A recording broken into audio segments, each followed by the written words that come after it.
안식일 첫 시간에 하나님의 성전에 나오신 모든 분들을 진심으로 환영합니다. 그리고 하나님의 선하신 손길로 저희를 지키셔서 또다시 하나님 앞에 나올 수 있도록 인도해 주심을 진심으로 하나님께 감사를 드립니다. 여러분 익히 잘 아시겠지만 이제 지난주에 우리 김수명 장로님과 이원재 집사님이 저희 교회 바로 옆으로 이사를 오셨습니다. 오늘 저녁에 함께 오셨고요. 진심으로 환영합니다. 예. 내일 다시 한번 인사를 소개해드리겠지만 오늘 이렇게 오셔서 정말 감사합니다.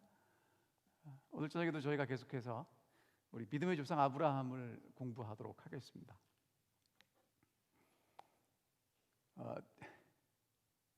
오늘 초창비도 짧았고 기도도 짧았고 제가 이렇게 일찍 그 설교를 하게 될 줄 몰랐고요. 또 걱정이 되는 건 오늘 말씀도 짧을 것 같습니다. 여러분 해가 지기 전에 아마 집에 돌아가실 수 있을 것 같습니다. 자, 다 같이 우리 이 말씀 이게 좀 띄워주실래요? 읽고 시작하겠습니다. 시작. 너는 복이 될지라. 그 앞에 있는 말씀입니다. 내가 너로 큰 민족을 이루고 내게 복을 주어 내 이름을 창대케 하리니 너는 복이 될지라. 오늘은요 창세기 21장에 나오는 내용입니다. 아브라함이 아비멜렉을 위해서 기도하는 내용입니다. 제가 미리 공부를 했지만 21장을 다시 지난주에 이제 공부하고 연구를 하면서 무슨 말씀을 드려야 될지 되게 고민이 됐습니다. 특별한 얘기도 없고요. 그냥 그런 얘기입니다. 근데 이게 기록이 되어 있고요. 오늘 여러분과 제가 다시 한번 깊이 묵상하고 한번 살펴봐야 될 내용이라고 확신을 합니다. 오늘 살펴보게 될 내용은요, 아브라함이 그랄이라는 지방으로 이주를 했습니다. 그 얘기가 이제 1절부터 7절까지 나오고요. 그때 하나님이 간섭하셔요. 그 다음에 이제 20장 8절부터 16절까지는 아비멜렉이라는 사람이 하나님의 말씀을 듣고 지혜롭게 대처를 합니다. 그게 뭔지를 살펴볼 것입니다. 그리고 마지막에 17절로 18절에는 아브라함이 아비멜렉을 위하여 기도하는 내용입니다. 특별한 내용도 없고 새로운 내용도 없고 다 아는 내용입니다. 근데 이제 제가 이 말씀을 준비하면서 아브라함의 일생을 기록한 성경을 살펴봤더니 이렇게 기록이 되어 있더라고요. 자, 이건 띄워주셔야 돼요. 여러분, 아브라함을 하나님이 창세기에서 부르시는데 11장에 등장합니다. 이제 아버지 데라와 함께 갈대아 우르를 떠나서 하나님이 지시하시는 땅으로 가다가 하란에 머물러요. 그리고 하란에서 다시 약속하신 땅으로 떠날 때가 창세기 12장인데 그때 나이가 75세입니다. 그리고 아브라함은 창세기 25장에서 아들 이삭과 이스마엘에 의해서 장사되는데 그때가 175살입니다. 그러니까 이제 아브라함이 성경에 등장하는 나이는 이제 기간은 100년이에요. 100년. 근데 이제 여러분이 잘 아시는 대로 거기에서 제일 핵심되는 내용이 뭐겠습니까? 이삭을 낳았는데 몇 살에 낳냐면 100살에 낳아요. 그게 창세기 21장입니다. 자, 그리고요. 그다음에 이제 창세기 16장에서 이스마엘이 탄생합니다. 그게 10년 후니까 85세 때입니다.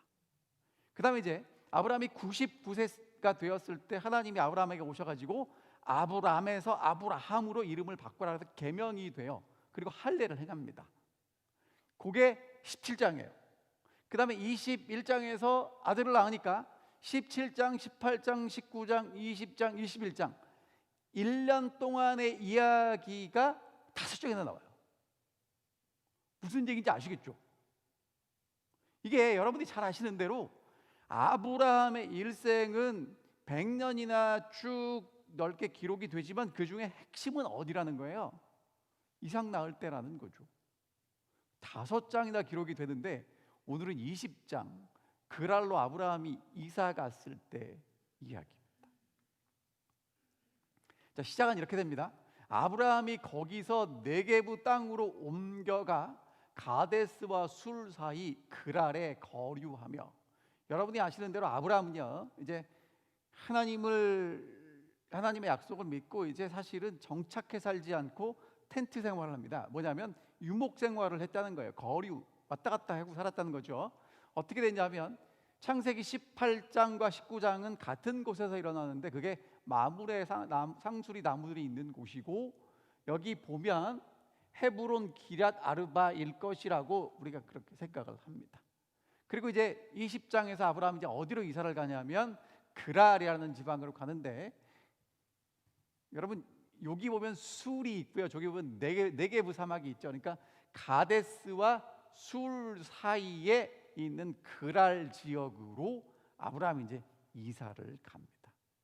뭐 이사를 가는 여러 가지 이유가 있는데 성경에는 나오지 않고요.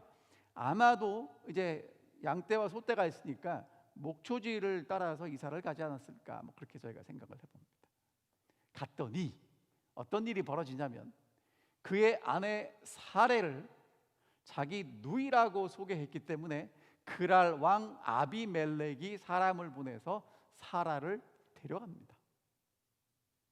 여러분 이게 이해가 잘 되실래나 안 되실래나 모르겠지만 하나씩 설명을 드릴게요. 여기 나오는 아비멜렉은요, 아버지와 왕의 합성어인데 블레셋 왕들을 아비멜렉이라고 불렀어요.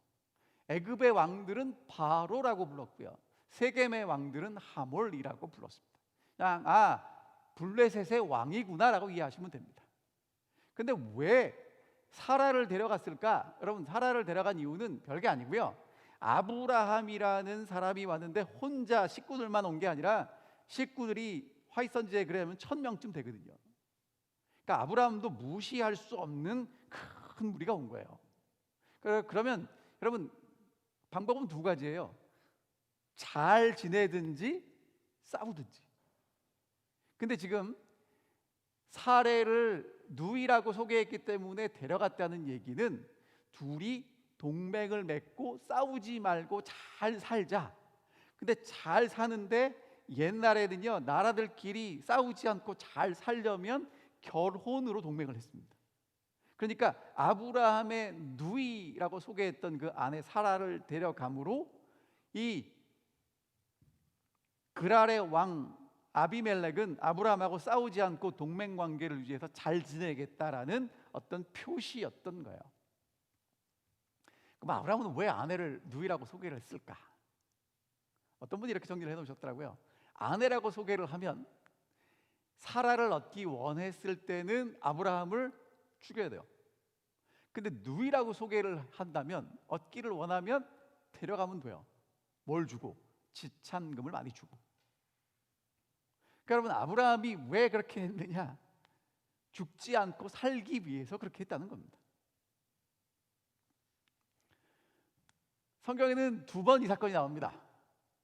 창세기 12장에 바로가 데려가고요, 그 다음에 창세기 20장에 누가 데려가냐면 아비멜렉이 데려갑니다. 왜 데려갔을까? 창세기 12장에 이렇게 나옵니다. 아브라함이 애굽에 이르렀을 때 애굽 사람들이 그 여인의 심히 아리따움을 보고, 여러분 저때 사라의 나이가 몇 살쯤 됐냐면 아브라함이 이제 가나안 땅에 들어가고 얼마 있은 이후니까 아브라함이 그때 75세니까 사라가 65세쯤 됐어요. make sense. 그렇죠? 근데 지금 여러분 지금 창세기 20장의 사라의 나이는 몇 살이냐면요, 아브라함이 99살 때 나타나신 이후의 이야기거든요. 그럼 사라가 지금 몇 살이냐면 89살쯤 됐어요. 근데 그때도 이 글에 의하면 어땠다는 거예요? 아리따운 여인이었어요, 사라가. 성경에는 쓰여 있지 않지만 우리가 충분히 그렇게 생각할 수 있다는 것입니다.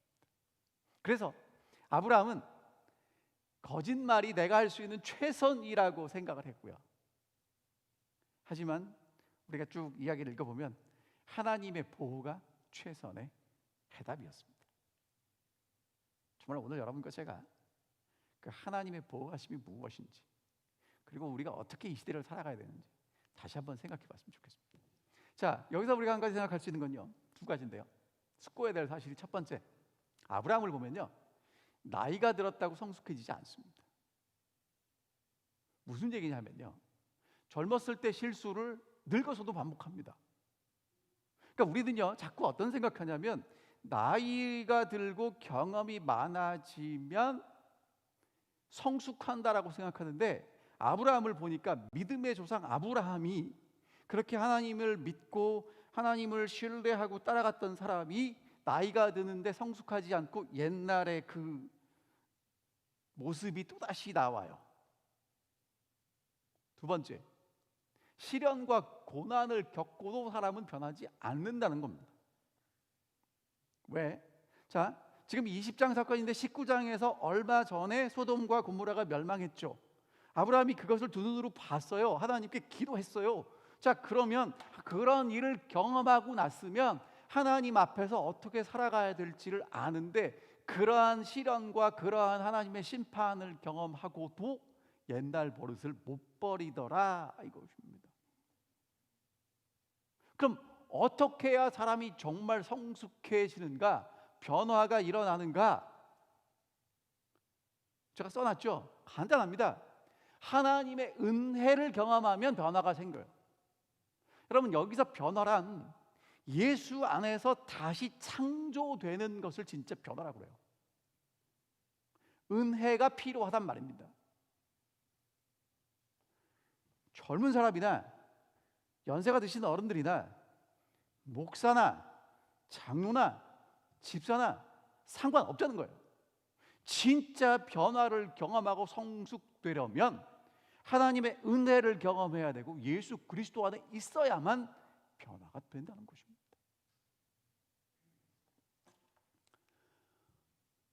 자, 이제 큰일 났습니다. 여러분이 아시는 대로 이제 조금 있으면 아브라함하고 사라 그 사이에서 누가 태어나야 돼요?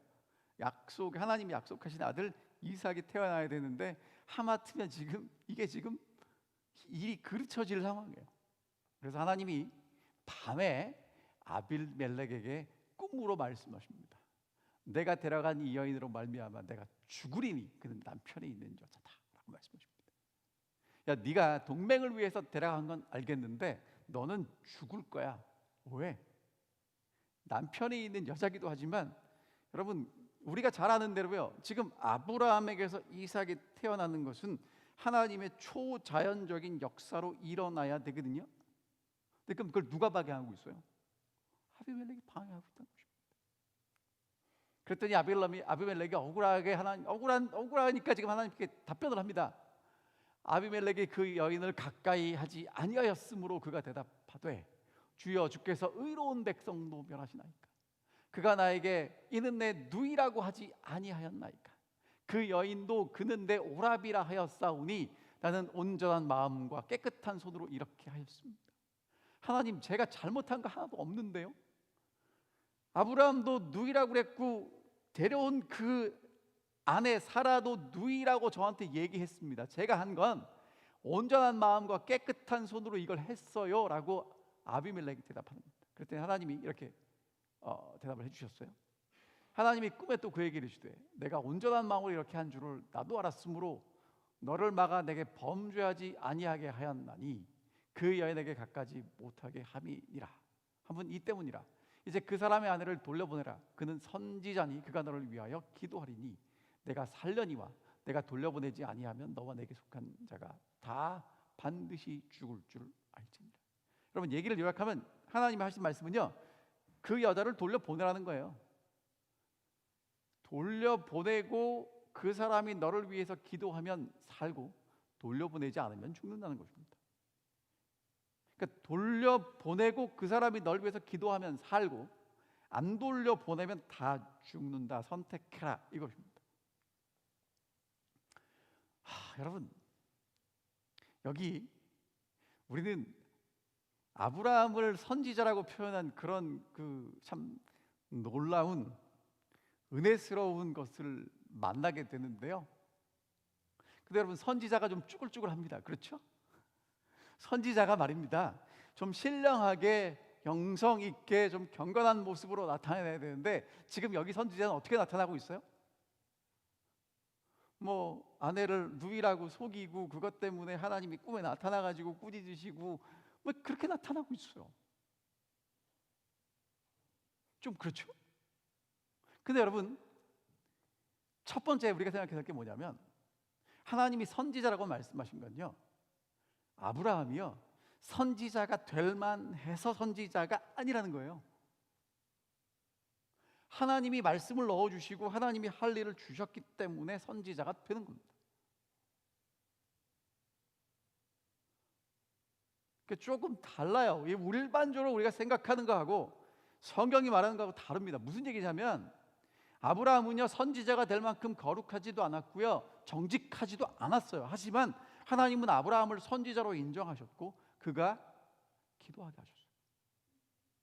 오늘 여러분과 제가 이 시대에 하나님의 남은 자손으로 하나님의 자녀들로 설 수 있는 이유는 가치가 있고 그럴 만한 일을 하기 때문이 아니라 하나님의 은혜로 우리를 부르시고 세우셨기 때문이라는 것을 기억하게 되시기를 간절히 바랍니다. 그게 이유라는 거예요.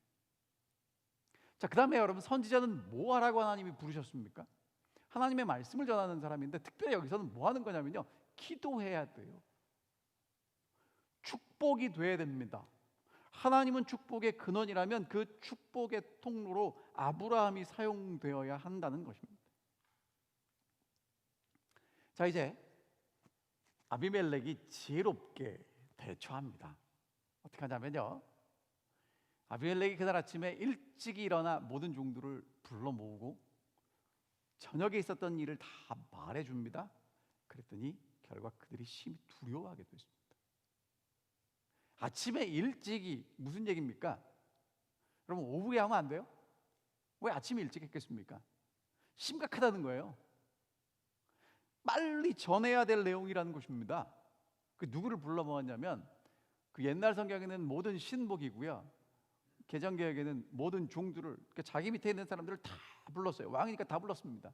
그리고 지난 밤에 하나님 만나서 꿈속에서 만나서 했던 대화 얘기를 다 했어요. 이제 최근에 이렇게 데려온 그 여자가 있는데 그 여자는 누이가 아니고 아내고 안 돌려보내면 하나님이 우리를 다 어떻게 하신다고 그랬고 우리가 돌려보내야 되고 그런 얘기를 쭉 했더니 아비멜렉도 함께 했던 모든 사람들이 이제 두려워하게 됩니다. 여러분 오늘 여러분과 제가 하나님과 함께 있으면 우리 때문이 아니고요 우리와는 함께 하시는 하나님 때문에 정말 두려움이 무엇인지를 다른 사람들이 알게 될 것입니다. 그리고 이제 아비멜렉이 아브라함을 불렀습니다. 그리고 질문을 해요. 내가 어찌하여 우리에게 이렇게 하였느냐? 내가 무슨 죄를 내게 범하였기에 내가 나와 내 나라를 큰 죄에 빠질 뻔하게 하였느냐? 합당하지 않은 일을 내게 행하였도다. 아비멜렉이 또 아브라함에게 이르되 내가 무슨 뜻으로 이렇게 하였느냐? 답답한 거예요. 도대체 나한테 와서 왜 이런 일을 했니? 어찌하여 무슨 뜻으로 의도가 뭐냐 이거예요. 한바트면 우리가 큰 죄를 질 뻔했고 합당하지 않은 일, 나라가 곤경에 처할 수도 있는 그런 일을 당할 뻔했다 이거죠. 그랬더니 여러분 아브라함이요 변명을 하는데 되게 아브라함답지 않습니다. 좀 제가 써놓은 것처럼 구차합니다. 좀 읽어볼게요. 아브라함이 이르되 이곳에는 하나님을 두려워함이 없으니 내 아내로 말미암아 사람들이 나를 죽일까 생각하였으며 또 그는 정말 나의 이복 누이로서 내 아내가 되었음이니라. 하나님이 나를 내 아버지 집을 떠나 두루 다니게 하실 때에 내가 내 아내에게 말하기를 이후로 우리가 가는 곳마다 그대는 나를 그대의 오라비라 하라. 이것이 그대가 내게 베풀 은혜라 하였노라. 여러분 세 가지를 얘기합니다. 이곳은 어디라는 거예요? 하나님을 두려워하지 않는 곳이기 때문에 여러분 하나님을 두려워하지 않는 애굽에 가서도 하나님이 능력으로 보호하시는 걸 경험했는데 그리고 나서도 그걸 잊어버렸겠죠. 또 다시 와서 뭐라고 해야 되냐면 하나님을 두려워하지 않는 곳이니까 그렇게 딱 이렇게 얼버무리죠. 그 다음에 사실을 얘기합니다. 그 다음 사실은 뭐냐면 진짜 이복 누이라는 거예요. 여러분 맞아요 안 맞아요? 맞죠. 이복 누이였었는데 지금은 뭐가 됐습니까? 지금은 아내가 됐습니다. 그럼 둘 다 얘기해야죠. 적어도 그리고 13절에 이렇게 얘기합니다. 하나님이 이제 고향을 떠나라고 할 때부터 아브라함이 아내가 예쁘니까, 아리따우니까 뭐라고 얘기를 했냐면, 우리 가는 곳마다 나를 오랍이라고 소개해라. 당신이 내게 은혜를 좀 베풀어라. 그렇게 얘기를 했다는 거죠. 자, 여러분, 이걸 정리하면 이렇게 됩니다. 하나님의 축복의 통로가 막히면 주변 사람들이 고통을 당합니다. 반대로 하나님의 축복의 통로가 뚫리면 주변 사람들이 축복을 누리게 됩니다. 하나님이 여러분과 저를 하나님의 축복의 통로로 세우셨다는 거예요. 여러분, 아브라함이요, 그랄 지역에 가서도 하나님의 축복의 사람으로 서야 되는데, 하나님의 축복은커녕 축복을 막는, 그 사람들에게 축복이 아니라 재앙을 가져오게 되었다는 거예요. 오늘 여러분과 저도 어떻게 살아가고 있습니까? 내가 아는 곳에서, 내가 만나는 사람에게 축복이 흘러가는 통로가 되고 있습니까? 아니면 나 때문에 나와 함께 있는 사람들이 다 고통을 당하고 힘들고 어려워지나요? 지금 아브라함은 축복의 통로가 아니라 고통의 통로가 되었습니다. 축복을 막아버렸습니다.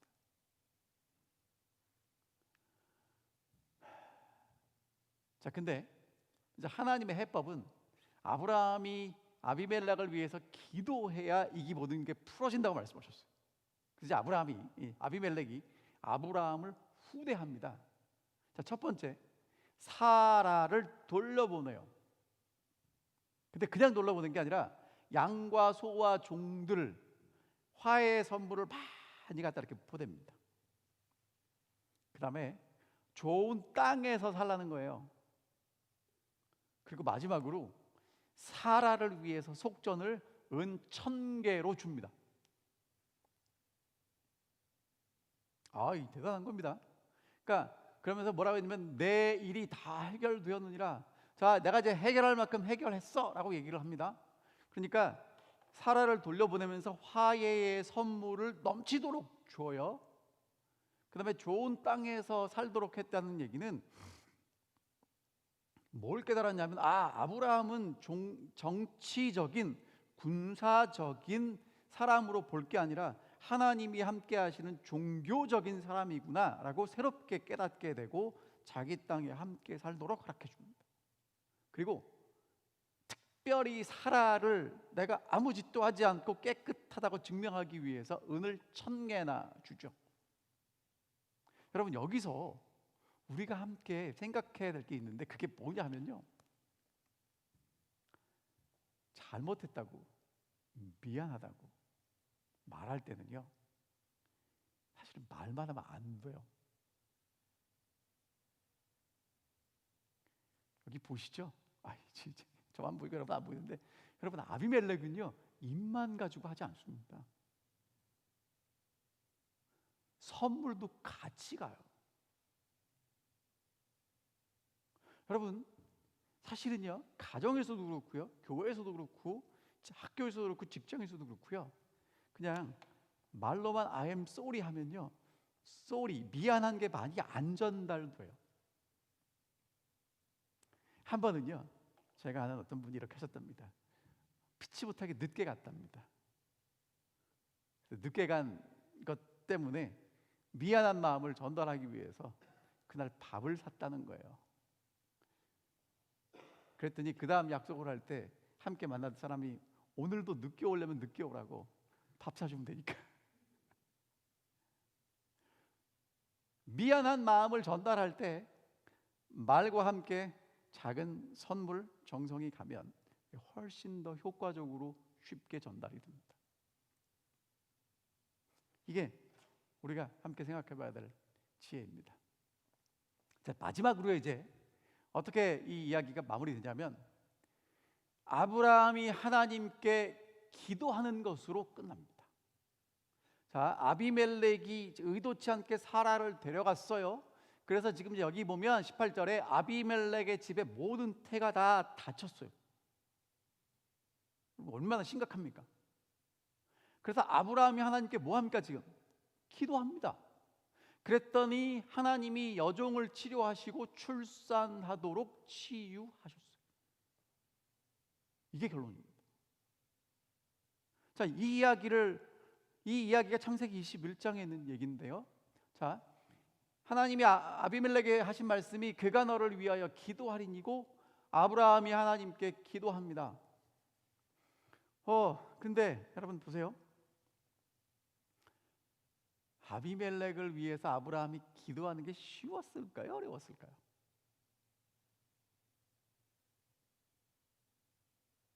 여러분, 뭐 일부러 그런 건 아니지만 지금 사실은 둘 사이에 갈등도 있고 긴장도 있고 참 이게 애매모호한 관계인데, 이제 아브라함이요 하나님의 역사를 경험하고 그의 마음속에 뭐가 생기냐면 아비멜렉을 위해서 기도할 수 있는 마음의 여유가 생깁니다. 여러분, 기도하셔야 돼요. 하나님께 뭐라고 기도하셔야 되냐면, 나만을 위해서가 아니라 하나님, 내가 아비멜렉을 위해서 기도할 수 있는 사람이 되게 해주십시오. 그것을 위해서 기도하셔야 됩니다. 왜? 아브라함은 기도하도록 하나님이 부르셨으니까. 아브라함이 기도하면 하나님이 치료하셔요. 하나님은 아브라함을 축복의 통로로 부르셨기 때문에 그렇습니다. 그래서 이렇게 한번 찾아와 봤어요. 여러분, 늘 집에서 경험하시는 거죠? 우리 집에 수돗물이 관을 통해서 연결이 돼 있을지라도 꼭지가 닫혀지면 물이 안 나옵니다. 수도 꼭지가 열려야 물이 나옵니다. 여러분, 하나님의 축복은요 누구를 통해서 아비멜렉에게 전달되도록 계획하셨냐면 아브라함이라는 수도 꼭지를 통해서 아비멜렉에게 전달하도록 하나님이 계획하셨다. 하나님이 아브라함을 처음 부르실 때 창세기 12장 3절에서 내가 너를 창대케 하리니 너는 복이 될지라, 그렇게 분명히 말씀하셨어요. 죄송합니다 여러분, 창세기 2장 12장 3절이 아니라 2절이네요. 3절은 그 다음에 있는 말씀이죠. 자, 그럼 여러분 보세요. 하나님의 축복의 수도꼭지가 누구냐면 아브라함입니다. 근데 여러분과 제가 좀 주의해서 봐야 될 게 뭐냐면, 여러분 사실요 그 밤에 아브라함에게 꿈으로 찾아가신 분이 누구예요? 하나님이시죠. 그럼 사실은 하나님이 아비멜렉을 찾아가셔서 이거는 잘했고 이거는 잘못했고 어떻게 해야 되고 다 말씀하셨으면 축복도 누가 주실 수 있어요? 하나님이 주실 수 있어요. 근데 하나님은 축복하는 일을 안 하십니다. 아비멜렉이 아브라함에게 와서 하나님의 축복을 간구하도록 부탁하게 만드세요. 그래서 궁극적으로 하나님의 축복을 아비멜렉에게 전달하는 역할은 누가 하냐면 아브라함이 합니다. 왜? 하나님이 아브라함을 부르신 목적이 뭐니까? 축복의 통로로 부르셨습니까? 자, 여러분, 이 시대에 아브라함의 자손들로 여러분과 제가 살아가면서 해야 될 일이 있다면 아브라함처럼 우리가 만나는 사람에게 하나님의 축복을 전달하는 일을 하셔야 합니다. 이게 우리가 여기 존재하는 이유이고 아브라함의 자손으로 역할을 감당하는 거라는 거예요.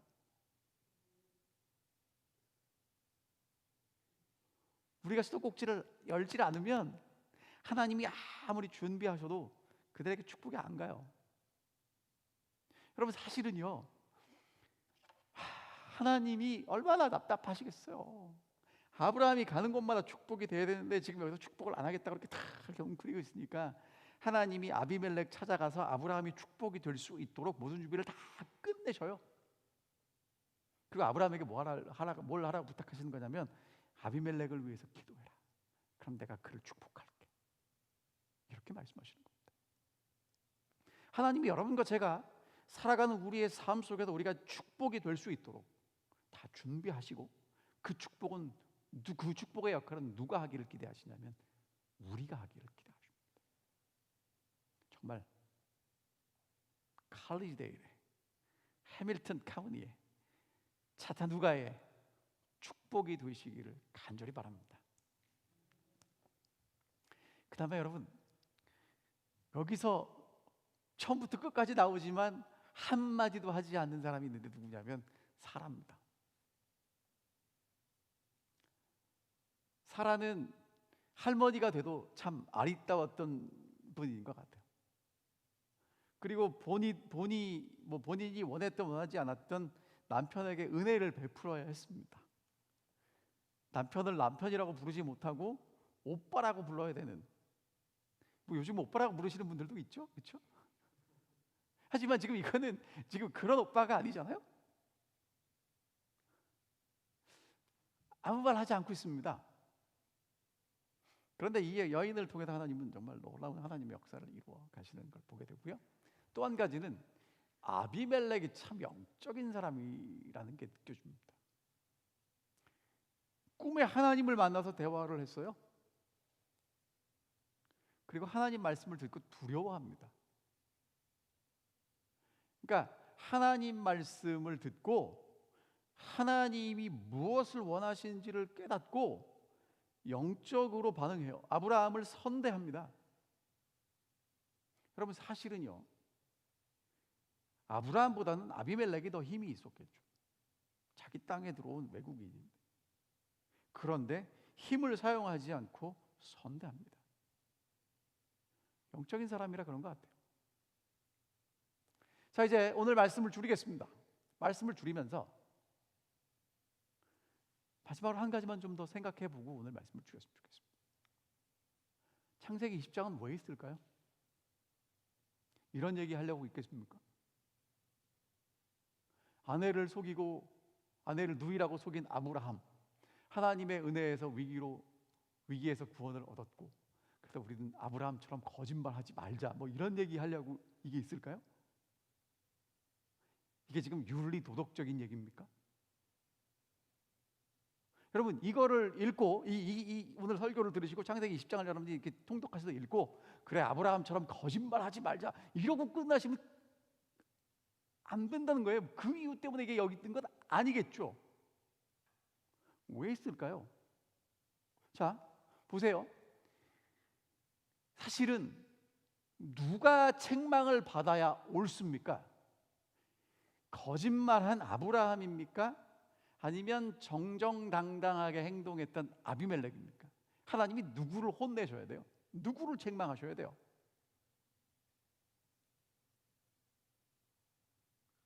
이렇게 제가 질문을 너무 어렵게 했나요? 다시 여쭤볼게요, 여러분. 자, 지금 창세기 20장에서 하나님께 책망받은 사람은 비겁했던 아브라함입니까? 정정당당했던 아비멜렉입니까? 아비멜렉이 꿈에 혼나잖아요. 그 집에 여종들이 다 이렇게 태가 막히잖아요. 그러니까 누가 혼났어요? 아비멜렉이 혼났는데 혼날 만한 일을 한 게 있어요, 없어요? 사실은 없죠. 대단히 상식적이지 않습니다. 그러니까 지금 이 20장을 통해서 우리가 하시고 싶은 말씀은 거짓말하지 말자, 그 얘기가 아니라는 거예요. 자, 성경은 누가 옳고 그른가를 말하고 있지 않습니다. 누가 더 도덕적인지, 누가 더 착한지, 그것보다 더 중요한 게 있다는 거예요. 여러분, 사실은요, 너무너무 답답한 게 제가 교회에서 하고 있는 게 어떤 게 더 옳은지, 어떤 게 더 많은지, 어떤 게 더 법에 적합한지를 따지고 있는데 성경은 그렇게 얘기하지 않고 있다는 거예요. 성경이 핵심적으로 얘기하는 게 뭐냐? 누가 정정당당한가, 누가 더 옳은가 보다 누가 하나님의 은혜에 있는가, 누가 하나님의 언약을 붙잡고 있는가 하는 거라는 거예요. 왜냐하면 아무리 우라도요, 아무리 정정당당해도요, 아무리 의로워도요, 그 길을 통해서는 하나님께 못 가요. 하나님께 갈 수 있는 길은요, 예수 그리스도밖에 없고요, 예수 그리스도를 믿고 의지하는 사람만이 하나님께로 갈 수 있고요, 그 사람이 축복의 통로가 된다고 말씀하시는 겁니다.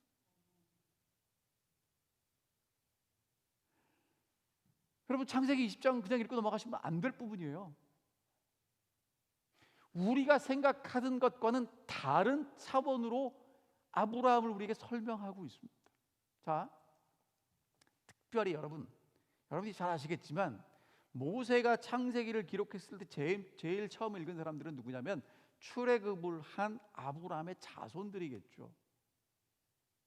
그 사람들에게 우리 조상 아브라함의 얘기를 하는데 도덕적으로는 누가 더 훌륭해 보이냐면 아비멜렉이 더 훌륭해 보여요. 믿음의 조상, 나타난 모양이 그렇게 아름답지 않습니다. 왜 이렇게 창피한 이야기를 기록했을까? 하나님이 지금 이스라엘 백성들에게 무슨 얘기를 해주고 싶었냐면요, 아브라함을 하나님이 이렇게 사랑하시고 축복의 통로로 사용하신 건 하나님이 아브라함과 언약을 맺으셨기 때문이야. 그럼 이스라엘 백성들이 지금 하고 싶은 얘기는 뭐예요? 이 사람들이 맨날 불평하고요, 좌절하고요, 넘어지고요, 잘못하는데 하나님이 이들에게 정말 해주고 싶은 얘기는 뭐예요?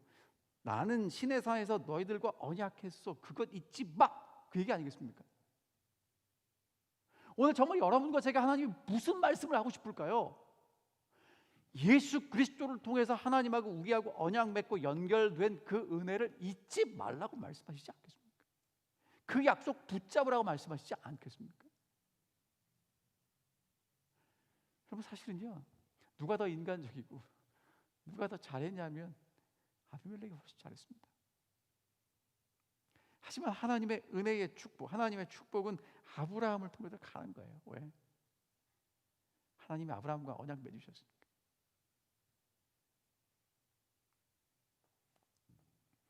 아브라함의 연약함을 보면서 뭘 배우기를 원하셨는가? 믿음의 조상의 도덕적 수준을 보지 말라는 것입니다. 아브라함의 연약함을 보면서 절망하지 말라는 것입니다. 오히려 위로를 받으라고 말씀하시죠. 믿음의 조상이 된 건 하나님의 은혜이지 사실은 아브라함의 공로가 없다고 말씀하시는 것입니다. 오늘 여러분과 제가 하나님의 은혜로 진주문 앞에 서서 그 문을 통과해서 유리바닷가에 서서 거룩하다 할렐루야를 외치게 된다면 그건 100% 하나님의 은혜일 것입니다. 그렇게 되어 있습니다. 왜? 아브라함은 그렇게 하나님 앞에 섰으니까요.